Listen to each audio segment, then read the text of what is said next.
Ryan Reynolds here for, I guess, my 100th Mint commercial. No. I mean, honestly, when I started this, I thought I only have to do like 4 of these. I mean, it's unlimited premium wireless for $15 a month. How are there still people paying 2 or 3 times that much? I'm sorry, I shouldn't be victim blaming here. Give it a try at mintmobile.com/save. Whenever you're ready. $45 upfront payment equivalent to $15 per month. New customers on first 3-month plan only. Taxes and fees extra. Speed slower above 40 gigabytes. See details. Now, the aspect of we shrink ourselves, and most of the time we're shrinking ourselves in environments where we are the most credible, credentialed, educated people in the room. You know, I don't want to be Superwoman. I have no interest in being, oh, you're so strong. Nope, don't put that on me. Oh, you're the only one who can do that job. Oh, well, unless you're going to tell me the other responsibilities you're going to take off my plate, I'm not going to be able to put this one on my plate. I can do a lot of things myself, and I won't. So come in here and do this. Or you handle that so well. I had no option but to handle it well because we were at the last second. However, this will not happen again. You're listening to Make Some Noise podcast, episode number 562 with guest Dr. Raquel Martin.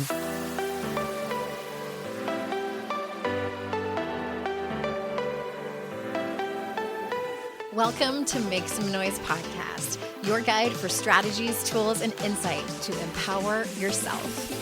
I'm your host, Andrea Owen, global speaker, entrepreneur, life coach since 2007, and author of 3 books that have been translated into 18 languages and are available in 22 countries. Each week, I'll bring you a guest or a lesson that will help you maximize unshakable confidence, master resilience, and make some noise in your life. You ready? Let's go. Hello, everyone. Welcome to another episode of the podcast. I'm so glad that you are here joining me for another guest.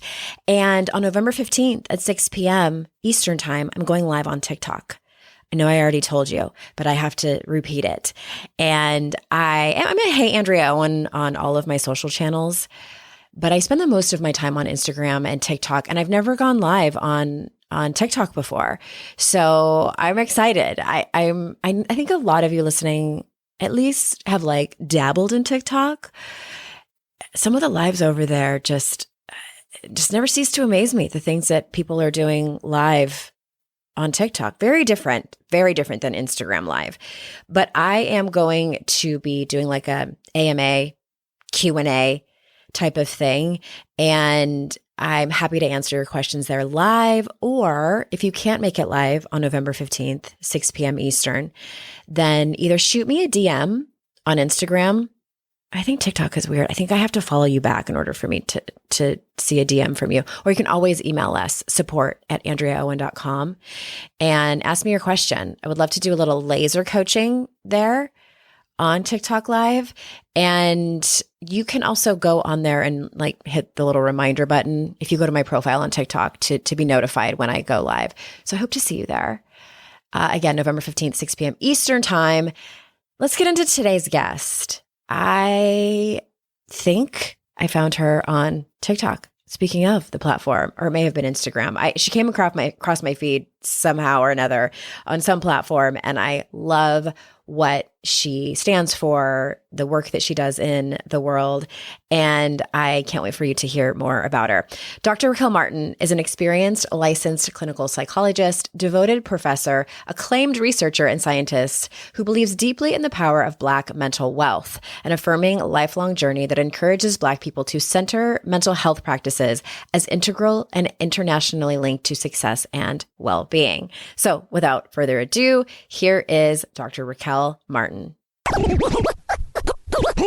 Dr. Martin, thank you so much for being here. Absolutely. Thank you so much for having me. I stumbled across your account on TikTok. You came across my FYP page, and I was, stayed on your video the whole time, went and watched a bunch more, and then reached out to be on the show. So I appreciate the work that you put out into the world and saying yes to coming on. And that's actually where I would love to start. Can you tell us, how did you get into this field? Was it like, did you know from the time you were a teenager that you wanted to get into psychology and do what you do now? Or how did you get here?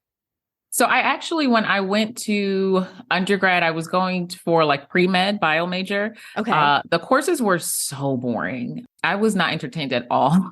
I always knew I was going to do a terminal degree like a doctor. And I was just like, man, I'm going to be in school forever. and this is just not interesting. And everyone kept saying like, it'll get better. And it did not.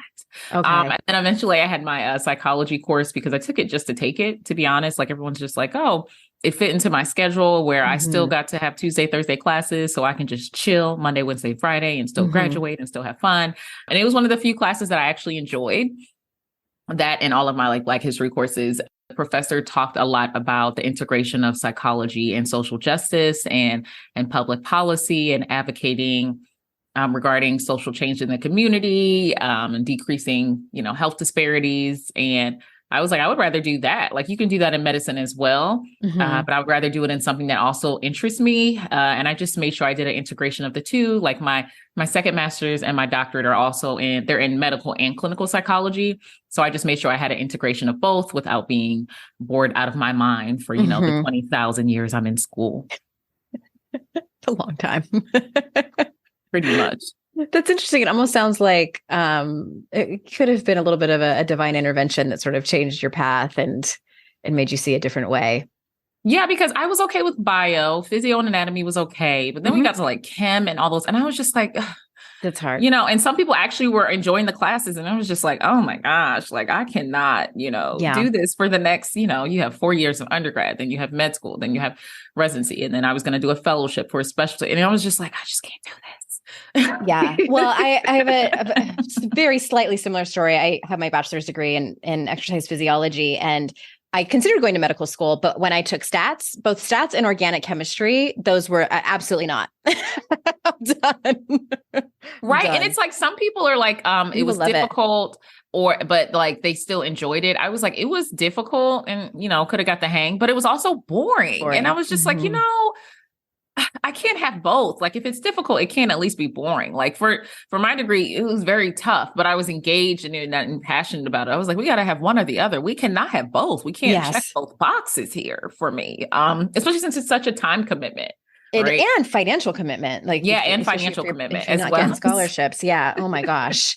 Well, I want to move into asking you what very well could be a broad question, but I want to ask it first. So, because it might kind of carry us wherever we're going to go in this conversation. But you talk about the implications of oppression on mental health. Yes. So can you tell us some of the ways this shows up and what is the main message that you would like to share? So the stage is yours, be verbose if you want. I know it's super broad, but can you talk about that?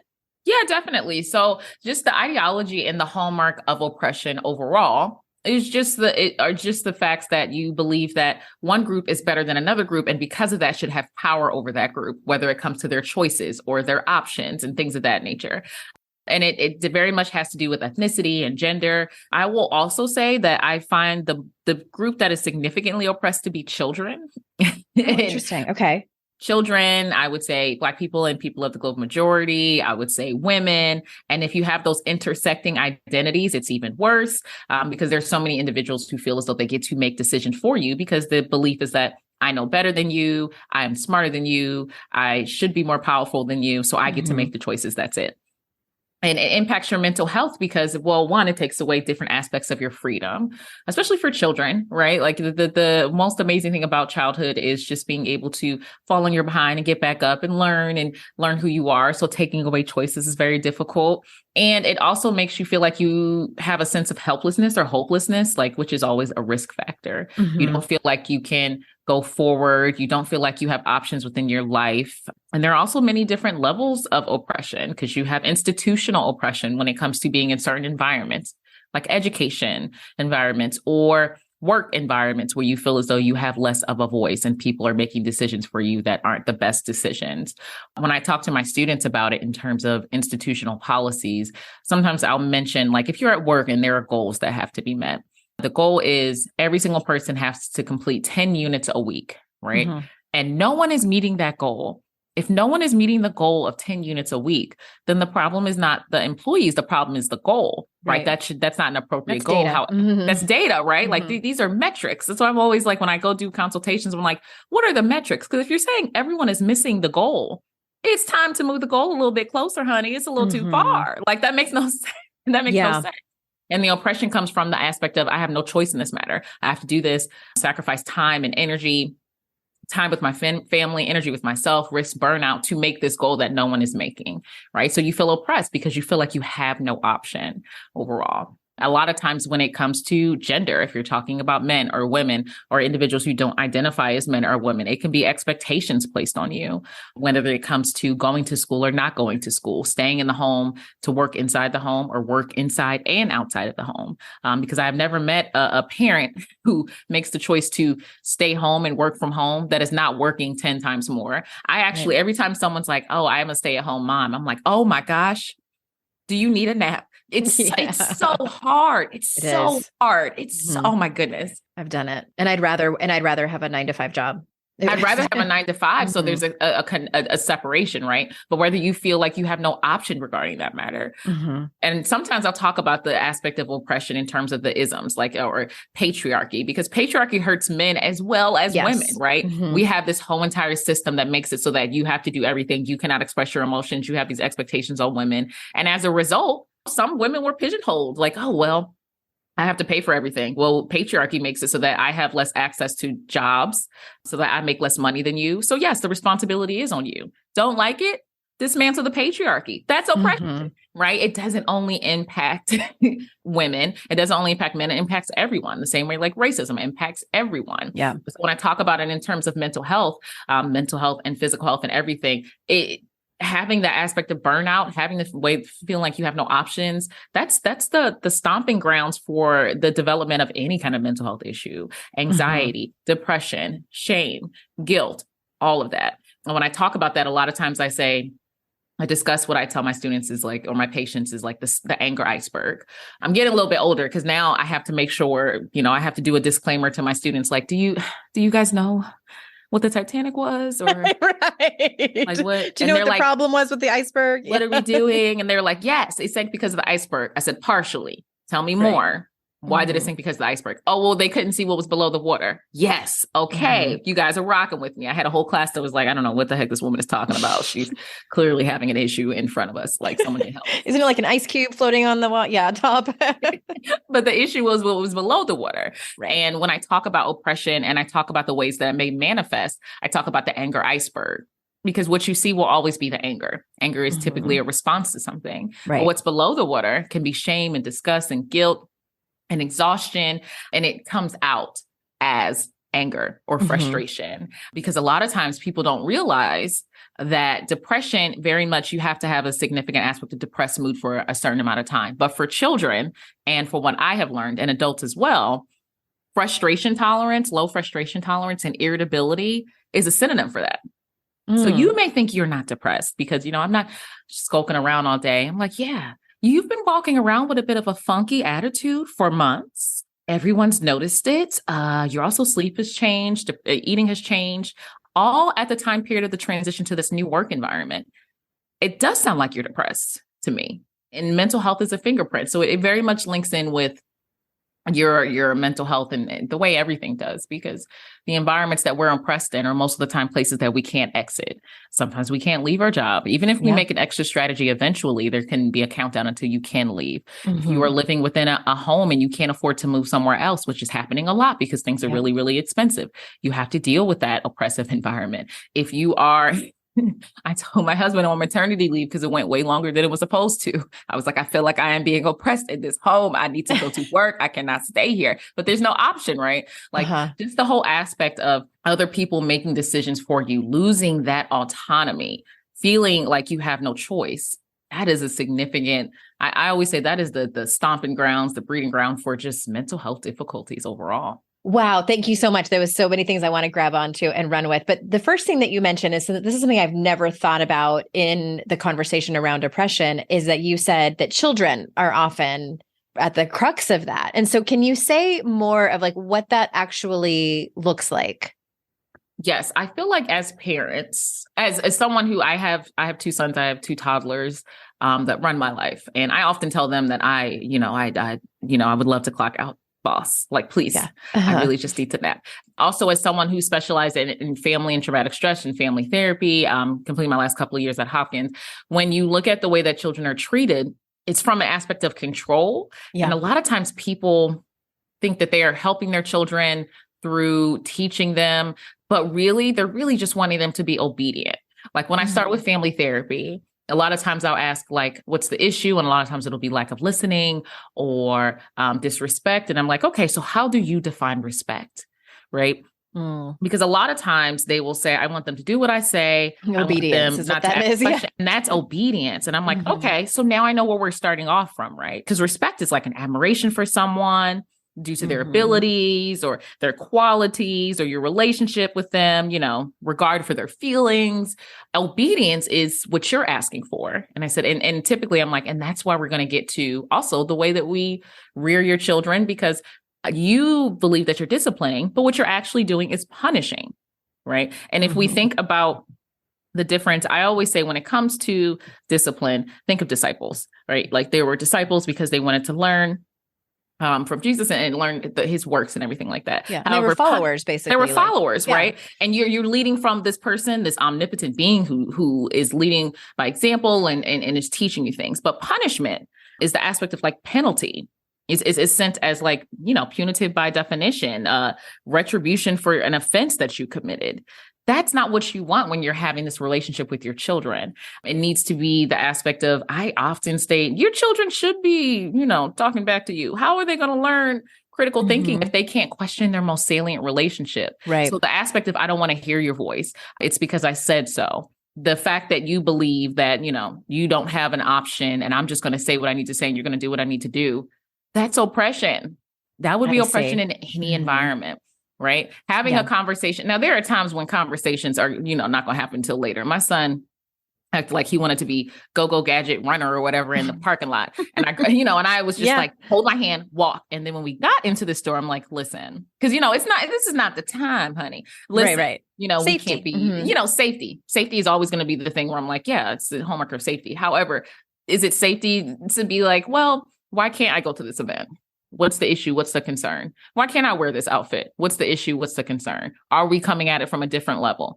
Are you just stating that it's my way or the highway? Do you actually have an issue with it because of what it means to your child's values, or does it just go against your values? Because those aren't always going to align. Right. That's oppression. Right. And I find that children are oppressed more than anything overall. Like it's very different. And a lot of times it's because many times as parents, parenting is the scariest, toughest thing I've ever done in my life.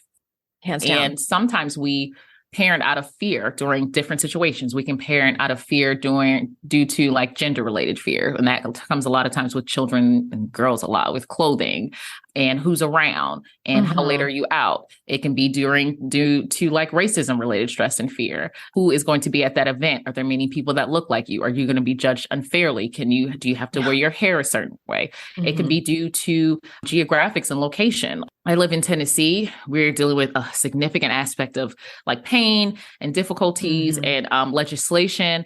It can be due to the fact that like there are certain things that are being banned here that don't generate the aspect of like freedom. Like there are very many. So like parents we see all that. We're staying up on everything. And it may cause us to come up with rules and guidelines based off of our aspect of fear. And then we never explain that to our children. And we also take the option away from them. And that's another thing with oppression. It takes away the option because I know what's best. It's not about like, well, it's not that I don't trust your outfits or trust your clothing. I don't trust the people that's around you. Well, that's actually a bigger conversation we got to have, Mom. You know, like if you don't want me to wear this outfit around the family, is the issue not the family? Like, maybe we should be going to this, Mom. Let's have a conversation with this, right? If you have a concern about the way I may be looked at, is that something that, you know, I may have to deal with the repercussions of that, Mom? I just want to deal with it, right? Like, I understand, well, people may look at you a certain way, and I'm okay with that. I still want to wear my hair this way. I want to wear this outfit. This is something that I don't think you should be like making the choice for me for, right? Right. And just taking away the option needs to be a conversation. Okay. We need to take a break, but I'm going to comment on this when we come back.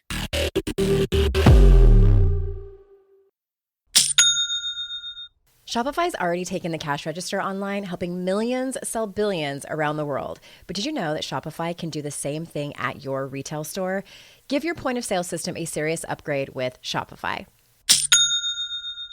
With Shopify, you get a powerhouse selling partner that effortlessly unites your in-person and online sales into one source of truth. Track every sale across your business in one place and know exactly what's in stock. Connect with customers inline and online. Shopify helps you drive store traffic with plug-and-play tools built for marketing campaigns from TikTok to Instagram and beyond. Get hardware that fits your business. Take payments by smartphone, transform your tablet into a point of sale system, or use Shopify's POS Go mobile device for a battle-tested solution. Sign up for a $1 per month trial period at shopify.com/noise, all lowercase. Go to shopify.com/noise to take your retail business to the next level today. Shopify.com/noise. Today's podcast is sponsored by MIDI Health. Ladies, are you over 40 like me and dealing with hot flashes, insomnia, brain fog, moodiness, some vaginal dryness, or weight gain? Don't just accept it as part of aging. These symptoms are often linked to hormonal changes during perimenopause and menopause. At MIDI Health, they get it. Their experts know what you're going through and how to help.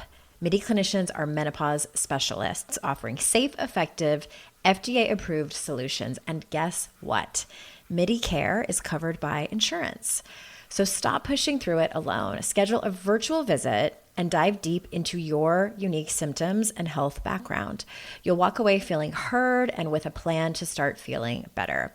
Visit MIDI Health today and reclaim your well-being.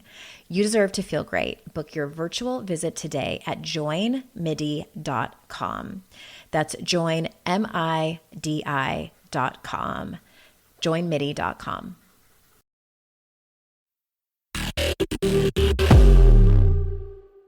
Okay, that is so interesting. And I had no idea how you were going to answer that question around, the children being the most oppressed group. And it's for even people listening to this that don't have children, you deal with them in your life, whether it's nieces and nephews. I'm thinking of some clients right now who are child free and they work with children.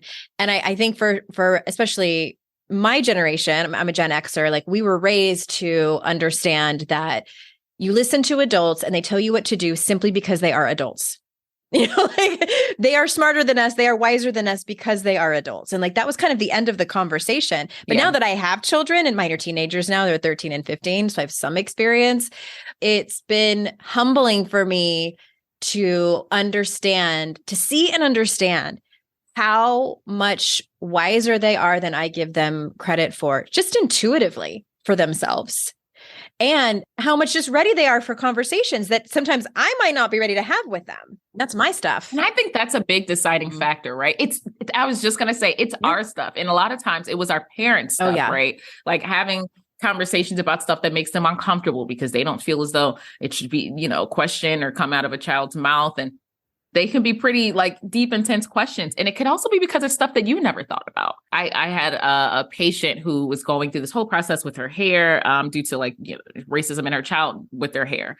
And the child mentioned that she liked to wear her hair a certain way. And the mom said that it wasn't that's not a kempt, that looks unkempt. And she said, you know what? It was very hard for me to answer my child's questions because during this process, I realized that I don't love my hair. And I don't know how to teach my child to love their hair if I don't love my hair. It's kind of like the way body issues come up too. Like, how can I teach you to love your own body image when I haven't addressed that there are things that I have not enjoyed or endeared about myself, right? And that's why parenting, I always say, brings up more about me than it will 100%. help my children. That's why I accept that. But it's also the fact that someone who's in mental health and psychology and significant training, I always think it's a very dangerous place. And I will always say this, it's a dangerous place to have it where children do not question people just because of their role and their stature in your life or the fact that they're adults. Because most of the time children generalize. So that means that they're going to do what they're told to do without question, even if it doesn't make them feel safe, even if it makes them feel uncomfortable in their body, because you're an adult and I'm not supposed to question you. Yeah. That's dangerous.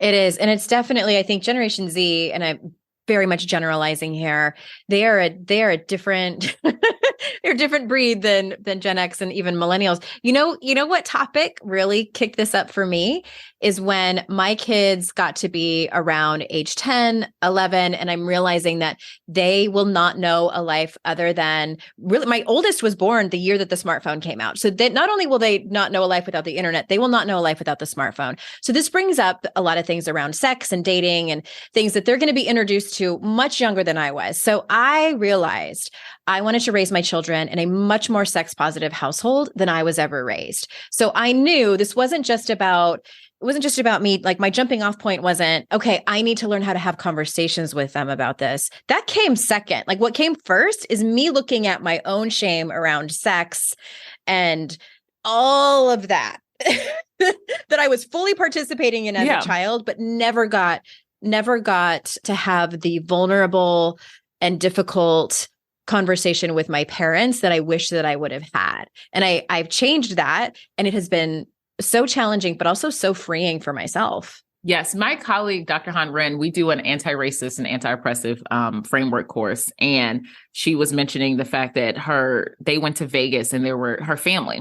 And there were all these signs about, Vegas, like bunny ranches and stuff like that. And her daughter was asking all of these questions. Gosh. And it wasn't solely about like what it is. It was deep questions like, well, do these women want to be in these careers? Why did they choose that? And she's just like, well, let's get into it. Cause that's a very complicated, question. That's a very integrated, but it wasn't even just like, what is it? They were like, okay. Oh, so they already knew what it was, maybe. Yeah. Was this their choice? What does that mean for the world? Can anyone choose that? What does that mean for, and it's just like, these are very in-depth questions that should be addressed, right? Because a lot of times it can be that our biases are getting in the way of discussing these things. And it could also be that it's just weird to have your little baby whose voice is still high pitched ask you about like, what do people want to be? Is this their choice regarding sex work? And also discussing like, I don't know. Some, sex workers are still workers. There are many aspects of legislation. There are many things that it depends on the person and the choice. And then their question is, okay, so give me the options of when it depends. And it's like, hey, let's get a burger. Okay. Let's, are you hungry? Nope. I'm not hungry for anything but information. It's like, oh God.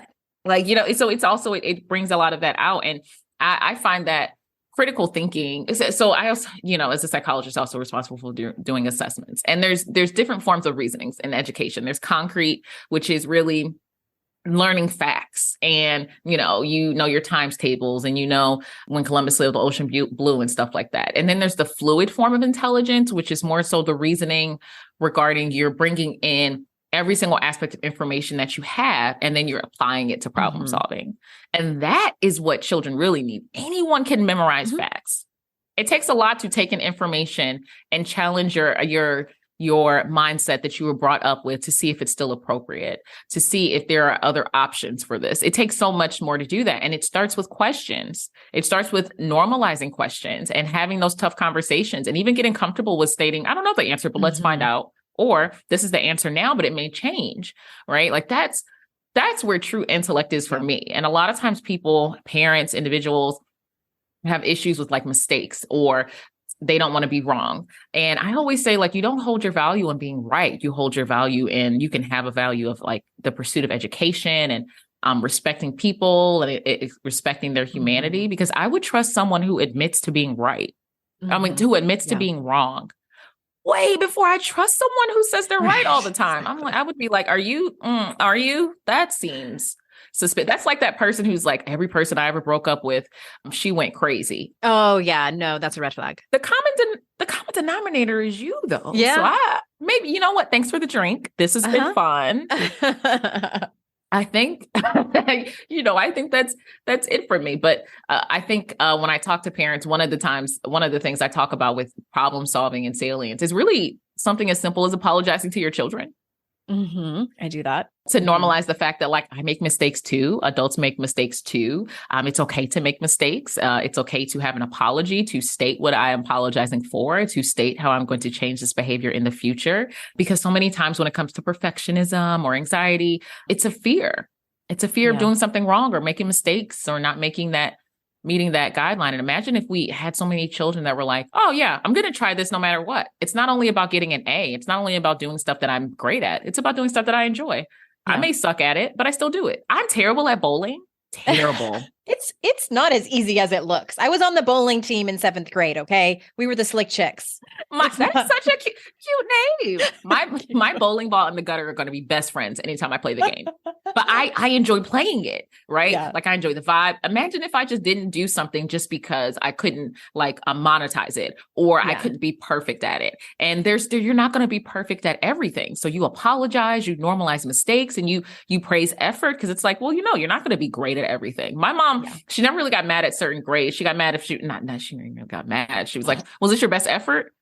And it's like, sometimes it was. Yeah. Well, if the B's your best effort, then that's your best effort. That's what it is. And sometimes I would be like, no, I stayed up all night. She's like, well, it sounds like a personal problem. She's always saying, I've already graduated. Okay. I have already graduated. All right. We do need scholarships for college. This is kind of getting in the way of that. So unless you want to live at home with your strict mother and your strict father, I would probably do better, honey. You might not want to stay up all night. Yeah. You want to rethink that. Maybe you want to rethink it, right? But the onus is on me, right? So I think the big aspect is apologizing. Because imagine if we had a whole generation of children that weren't afraid of mistakes because of the fear of being like, well, what happens if I do this wrong?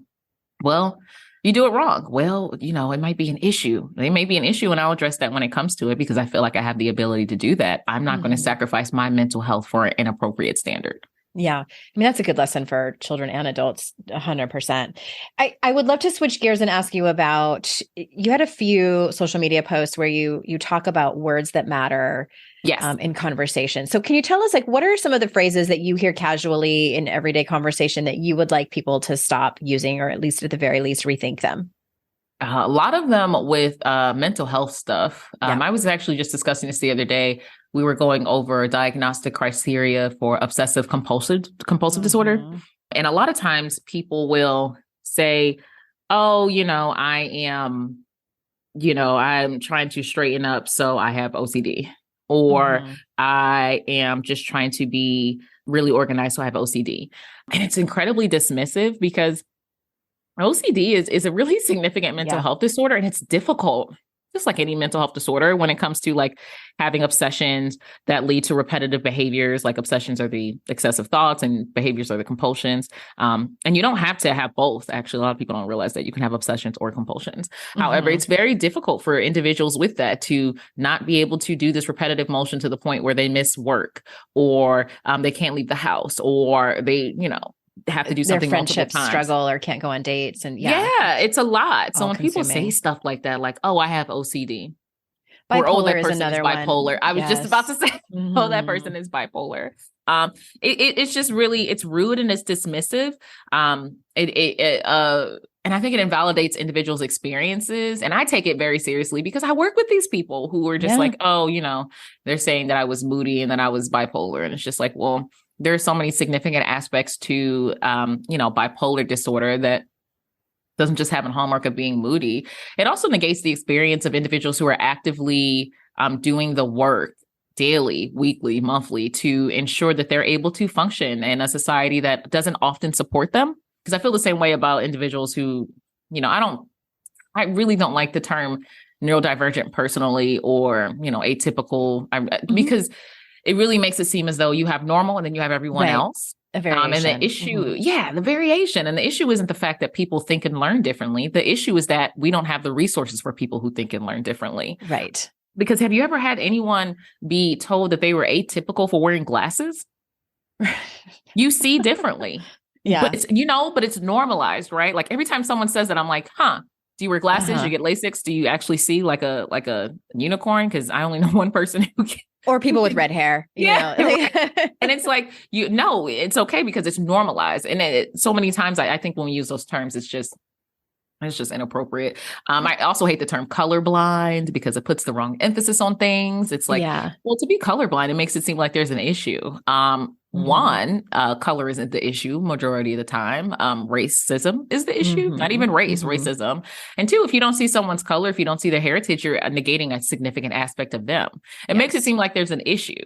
Like, it's okay. It's okay. I didn't notice your color. Oh, what's wrong with my color? What's wrong with my culture? It's a significant aspect of me. To negate my culture and negate my heritage or, quote unquote, my color is to make a decision not to connect with me.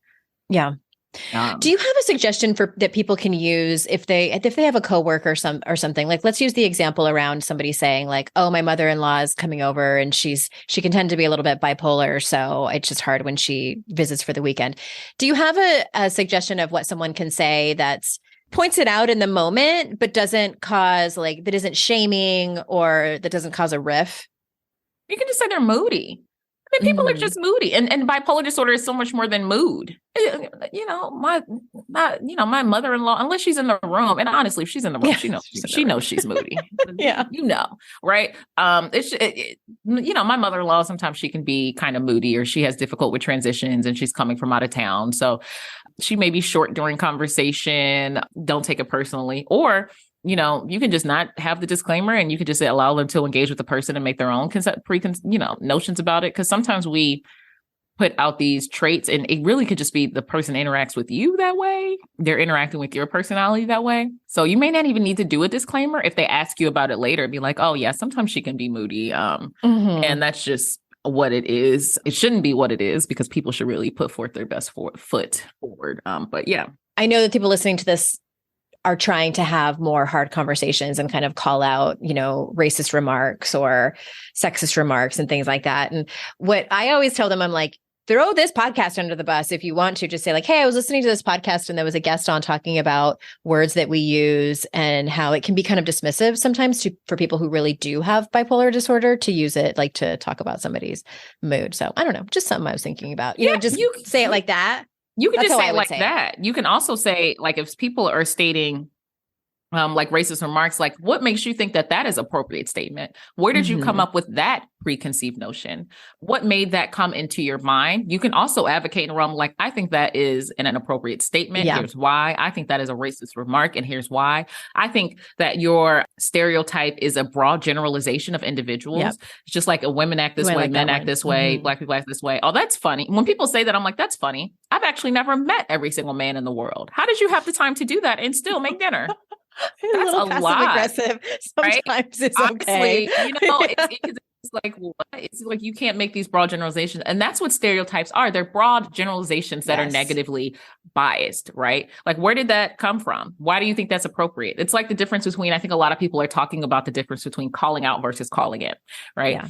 And they both very much have their role in encounters. Calling in takes more time and energy. You typically take someone to the side or have a conversation with them one-on-one and try to really get to the brunt of what's going on with them, why they think that's appropriate, spend time. Calling out is just like, honestly, drawing a line in the sand. We do not engage in racist, sexist, ableist language in this space. So I do need you to understand that that's inappropriate, and we cannot have that happen again. That's also good because it helps individuals know what's happening in public. It also lets people feel safe in that environment. And they also lets people hold you accountable to when you state that we're not allowing this, and then you engage in that behavior. Because a lot of times I find people will be like, I will mention something. Because most of the time, honestly, the more degrees I get, the more credentials I got, the less people look like me. And I would have those meetings where I would be like, "Hey, that's inappropriate. That's racist. That's sexist. That's a really patriarchal statement. Hey, that disproportionately impacts the LGBTQ community and their allies. So then as a result, that's inappropriate as well." And people would agree with me after the meeting.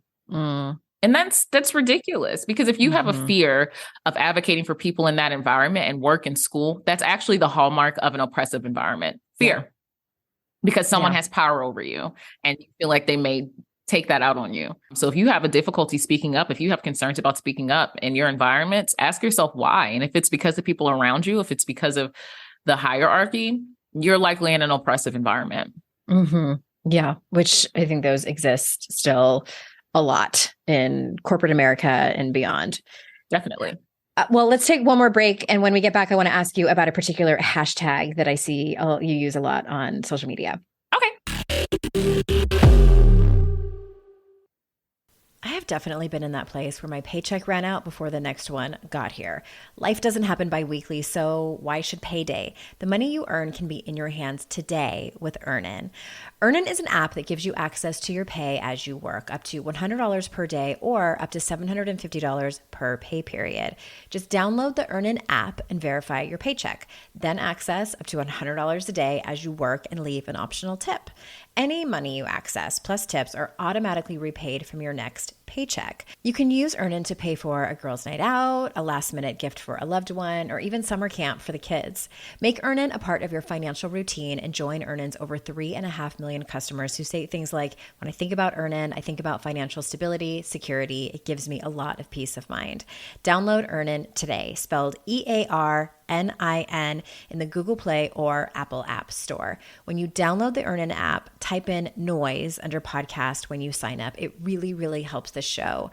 Noise under podcast. Subject to your available earnings, location, daily max, and pay period max. See earnin.com/TOS for details. Earnin is a financial technology company, not a bank. Bank products are issued by Evolve Bank and Trust, member FDIC. You know when you're listening to a song on the radio and you get the profound feeling that the song playing was written about you? Now imagine having the power to gift that same incredible feeling to someone you love with an original song from Songfinch that actually is written just for them. Songfinch lets you create an original radio quality song inspired by your own life and the people you love. It's completely unique, personal, and lasts forever. Whether your song is for Father's Day, an upcoming graduation, wedding, or anniversary, or even just a gift to show your loved one how much you care, start your song now to lock in one of Songfinch's top artists. I gifted Songfinch to myself, a song about my late father, and I'm so excited to play you a clip. Flipping through the slides of learning how to live and how to love, and coming undone, a father, daughters without, so she writes it down. One of my clients heard about Songfinch from this podcast, and so she had a song created for her son who was graduating, and she told me that they both cried when she played it for him and that it exceeded her expectations. For a limited time, Songfinch is letting our listeners upload their song to Spotify for free, so you and the lucky person you gift it to can listen to it anywhere, anytime. Go to songfinch.com/noise and start your song. After you purchase, you'll be prompted to add Spotify streaming for your original song for free, a $50 value. Again, my URL is songfinch.com/noise. Don't forget to share your song with us too. songfinch.com/noise.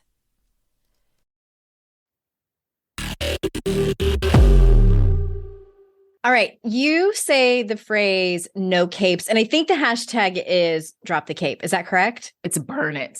Burn I don't want you to drop cape. it because you may pick it back up. I want you to Okay. burn it.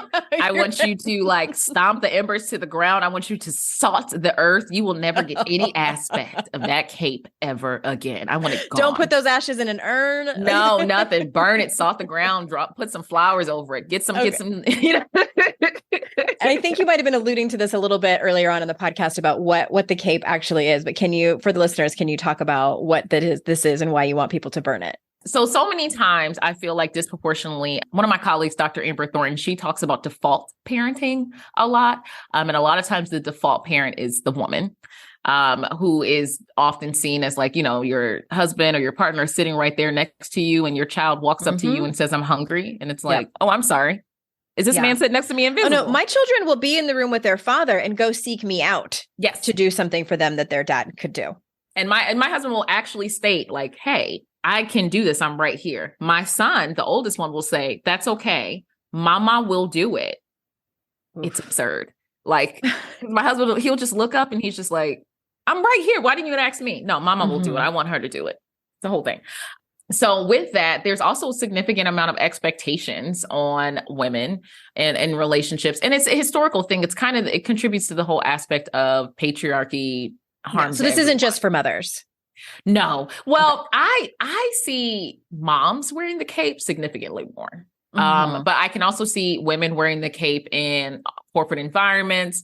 It's for women. Yeah. And I see it too in women who are in heterosexual relationships where they are child-free with their male partners. Yes. And I think that can also be It can be a bunch of things.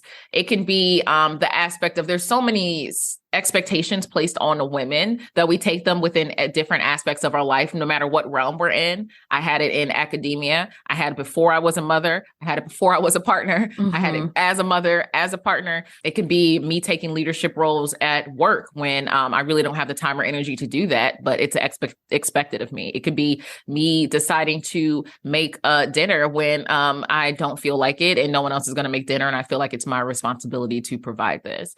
And a lot of times it's unspoken. It may be in your situation, someone is saying, well, if you don't cook, we're not going to eat. But it could also be just the aspect of historical context where this is where we see ourselves all the time. It's propaganda, right? Like it's historical aspects of when women went to school. People always ask, why are there so many women teachers? Well, it used to be the only school we were allowed to go to. We could only train to be teachers. And then if you ended up being married, you had to quit your job. There's a whole generation of people who had to get married on weekends and not tell anyone, or they would have to have left their job. Oh my gosh. Why is there dependency of women on men at times when it comes to income? Well, one, we make less than you doing the same exact job. And two, there used to be a time where we couldn't get a credit card without you. We couldn't get, a mortgage without you. And if your dad wasn't able to sign off on it, it had to be the oldest male in the home. Like imagine asking your older brother to do things. It's like, this is a historical thing. If we don't see many people in these realms, it wasn't by choice.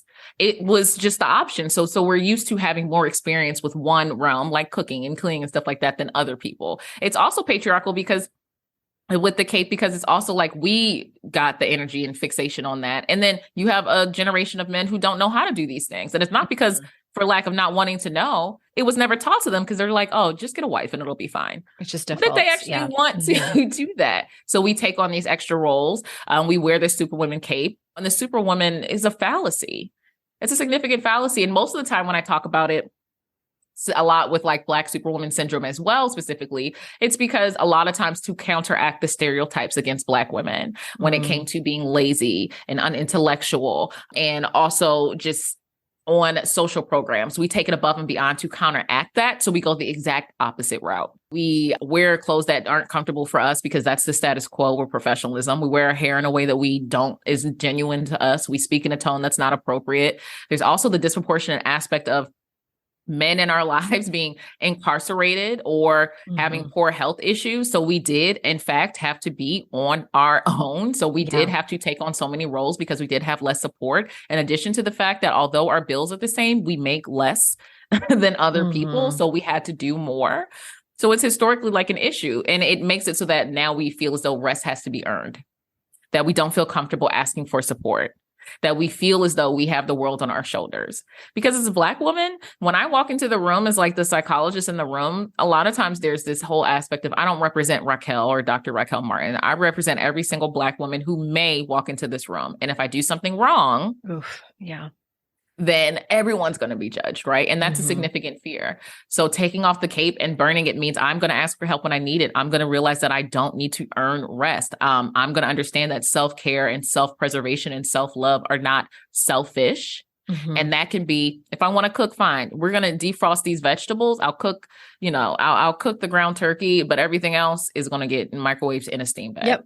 It's still going to fill your belly. It's still going to fill your belly. It's my job to decide, your job as a child or as a person is to decide how much you want to eat. My job is to provide it. If all you want was strawberries dipped in ketchup, whatever. Okay. I am not, you got a whole meal in front of you. You decide to be like, no, I don't want this. The only thing in my belly that I have room for is strawberries and ketchup and Oreos. And it's like, well, listen, I'm going to have my nice meal that I just spent hours preparing and not stress out about that. And then also just not taking on the stereotypes and not apologizing for a lot of things, apologizing for yourself. Because I find as women, we apologize for things that aren't even appropriate. It's like, oh, I'm sorry. Can you repeat that? No, I was unable to hear you. Can you repeat that? Oh, it appears that there's a disconnect. I stated this and you heard this and followed up with that, right? Like it's, the aspect of we shrink ourselves. And most of the time we're shrinking ourselves in environments where we are the most credible, credentialed, educated people in the room. Yep. You know, I don't want to be superwoman. I have no interest in being, oh, you're so strong. Nope. Don't put that on me. Oh, you're the only one who can do that job. Oh, well, unless you're going to tell me the other responsibilities you're going to take off my plate, I'm not going to be able to put this one on my plate. Right. And the you're so strong trope. Yeah. I'm strong. I don't want to be. I want to be helped. I want to be supported. And a lot of times it's a justification for not providing you with that help or that support. You can do it yourself. I can do a lot of things myself and I won't. Yeah, so come in here and do this. Mm-hmm. Or you handle that so well. I had no option but to handle it well because we were at the last second. However, this will not happen again. I see that happen a lot to my clients that are in corporate America. They get praised for being the one that always kind of comes to the rescue or can take on extra projects or is the go-to person for X, Y, and Z. And, you know, they win employee of the month and things like that. And for a while that feels good and validating until they're in, you know, full burnout. Most of the time, what I do is, my friends say this all the time, my first response is typically no. So then if I am able to do it, it's a pleasant surprise or we're able to figure it out. But I typically have to take a breath before I respond to different things. And sometimes we feel rushed to sign up for that committee and stuff like that. And anytime someone rushes me, I typically say, well, if you want the answer now, the answer is no. Mm-hmm. If you would like to rush me into a decision that I'm not able to state whether or not like I'm able to do it, then the answer is no. Yeah, I default to no. Or I'll reframe what they're saying, right? Like, okay, so what I'm saying is you want me to make this decision without all the information. Is that what I'm hearing? Well, yes. Most people don't like being told like, oh, what you're saying is this, but what I'm hearing is this, right? Yeah. So if you want me to answer this without having all the knowledge, make an uneducated, response, then the answer is no, right? If you want me to take the time, then I will be able to do that. And you don't, especially in the work environment, because when I have conversations with people, I'm like, what job do you know where they want you to work from an area of lack of expertise? They want you to do something without thinking about it. They want you to put out a poor quality, right? Like, it's like, well, we need this done by this day. I don't feel as though I can provide you with the level of quality this project needs within this amount of time. Yeah. The only thing to be able to do that would be I need to take on additional support. There are other tasks that are also within my responsibility. I need someone else to handle them so I can give this the attention it deserves. Or we need to be okay with inadequate quality, right? Mm-hmm. This can be superior, but with the time and the support that I have and my other tasks, I'm only going to be able to provide you with adequate. Is that okay? No. All right. So is there someone else you can assign to help me with this? Is there a greater amount of time that we can do deadline wise? And, or are there certain tasks that you can take off my plate that can be pushed back so I can prioritize this? The world is lucky to have you. And I love with how much confidence you, and to be honest with you, I have learned more about boundaries in terms of emulation and like watching and being modeled boundaries from Black women, more specifically, Black women in academia and leadership positions who are in corporate America. Y'all don't play. And I appreciate you so much for it. One more question, and we don't have a whole lot of time. And I know that this is like what your TED Talk is on. And so I hate to have it be the last question where I can't give you ample time, but you talk about what you call culturally incompetent care. Yes. And can you just tell the listeners what that is? And especially if they're helping professionals, what do you specifically want them to know about that topic? I would state that most of the time we're thinking about culturally competent care as a end goal, and it's not. When the phrase was coined by the psychologist, Dr. Daryl Wing Su, he also mentioned that it's not possible to be fully competent on a group of people within a certain amount, like within your lifetime. And it's also not just about webinars. It's about like actual experience. Biases and stereotypes are built off of propaganda and poor experience, whether it's your experience or a family member's or a friend. So they can only be combated with that, right? They're very much learned behaviors. So you can learn better behaviors. The goal is not only to have like webinars that cover like 50 different topics. The goal is to hone in on specific concerns and then figure out tangible metrics to see if these issues change. Say we're talking about boundaries, and a lot of people mix it up as like boundaries guide your behavior, rules guide someone else's. Boundaries would be like, I'm not going to engage in a conversation when you yell. A rule would be like, don't yell at me. Because the boundary is you can keep yelling. I'm not going to stand here while you yell at me. Right. Got it. So a lot of times when you see those articles about how someone you violated your boundaries, it should really be some engagement that you had caused you to violate your own boundaries because they're yours. No one can violate your own boundaries. They gauge your own behavior. So when we're talking about different conversations, it can be something as simple as with cultural competence, asking people their preferred language. It can be something as simple as when we're having these webinars, these talks, normalizing the space of having a conversation, normalizing that you're going to get it wrong. And that means that you're trying. And also just discussing the aspect of there are plenty of things that we benefit from. Everyone has privilege, right? And it doesn't mean that you're a monster who was born with the golden spoon in their mouth with the privilege. It means that it makes certain things easier for you than others, right? And you can be in an ethnicity where you are used to being centered in the narrative, and that was the way you were brought up. That's understandable. It also needs to be discussed that disproportionately impacted other people, and that part is wrong. You cannot, you cannot change the way you were brought up. You cannot change the way you were reared. The only thing you can change is the way that you go forward. And a lot of times I see people in cultural competence conversations have a knee-jerk reaction to say, like, we think that you're spoiled, or you people have, it's never even a you people, but certain individuals have things easier. That's true. And that doesn't mean that you had any control over that. The same way I didn't have any control over the ethnicity that I was born and the gender, that I was born.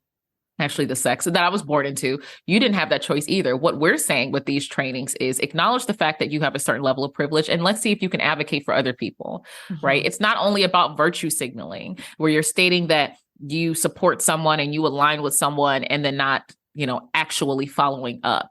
It's about seeing and challenging your thought process and see the way that it can impact other people. I have a significant amount of privilege. I am significantly educated. I go to sleep in my home every single day. My family is with me. That's a significant aspect of privilege. I'm also a Black woman who often gets called Raquel before doctor, even when I introduce myself as doctor, who significantly question, who, I'm going on maybe a couple of months where someone hasn't attempted to touch my hair, but I'm just waiting for that counter to restart. That's still very stressful. And I can acknowledge the fact that there are things that I know within my realm, and also acknowledge the fact that there are things that I need to change and address. And I don't hold my value in being right all the time. And I think that's what we get wrong with cultural competence. It's the knee-jerk reaction of biggest fears being called racist, someone assuming that you had it easier than you did, not being able to, you just want to know all of the information. And none of those things are going to, happen.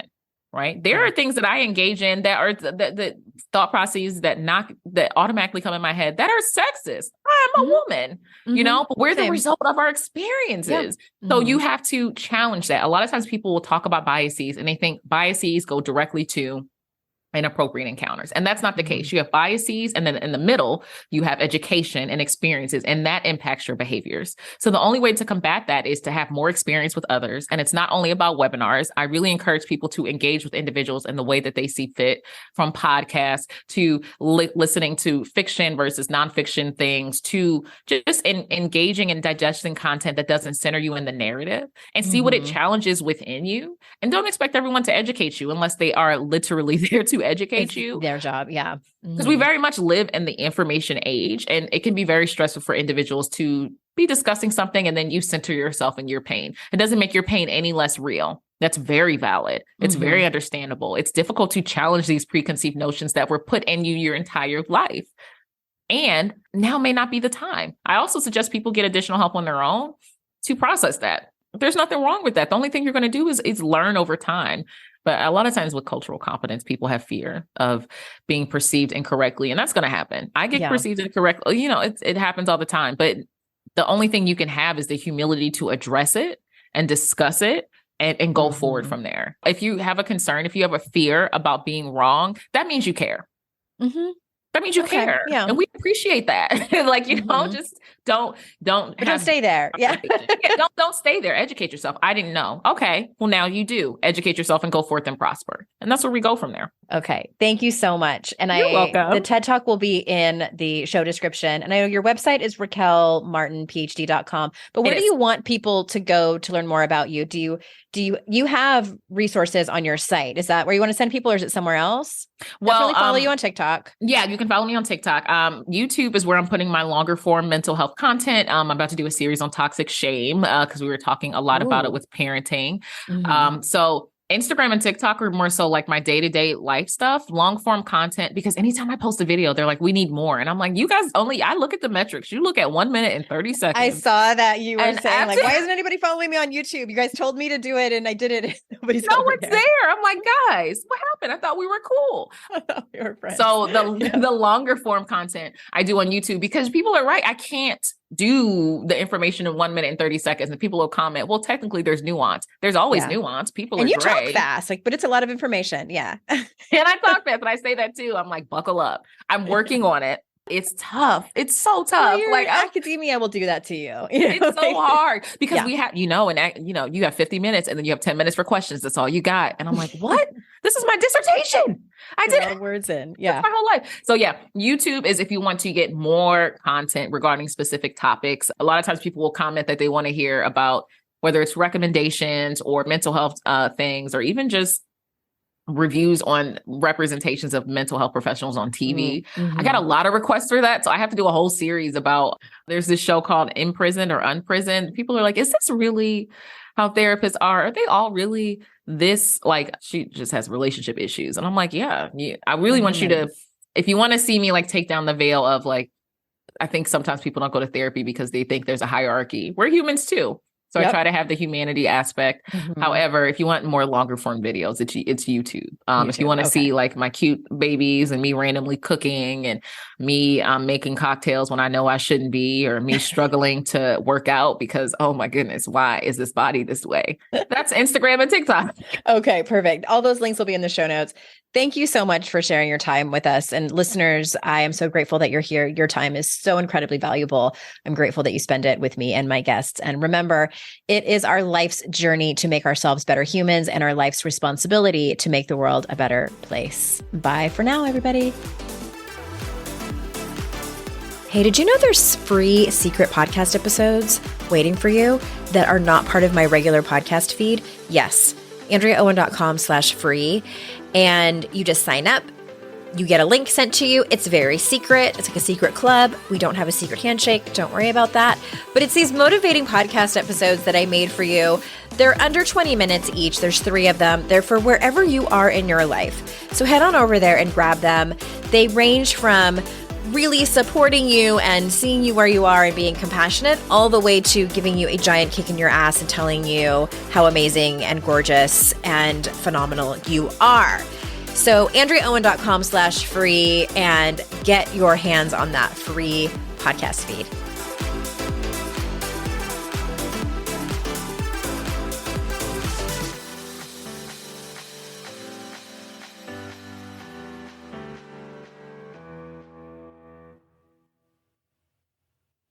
I'd like to introduce you to the Minimalist Moms podcast.